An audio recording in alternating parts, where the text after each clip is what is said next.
Very cheerful. Good afternoon to one and all present here. My name is Yukta. I am from Happy Valley Public School. Today I am here to represent a speech on a topic of importance of education. Education is the most important factor for development in human civilization. Education provides us nation with manpower. Manpower promotes us national unity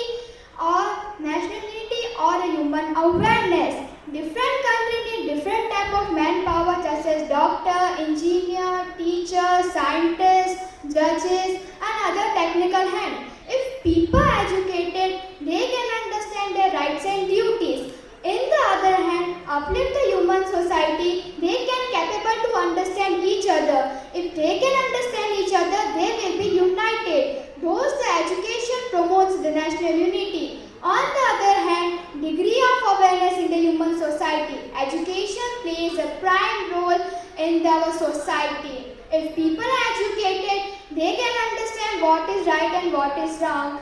And they do not have to follow their old traditional and dead and evil rules.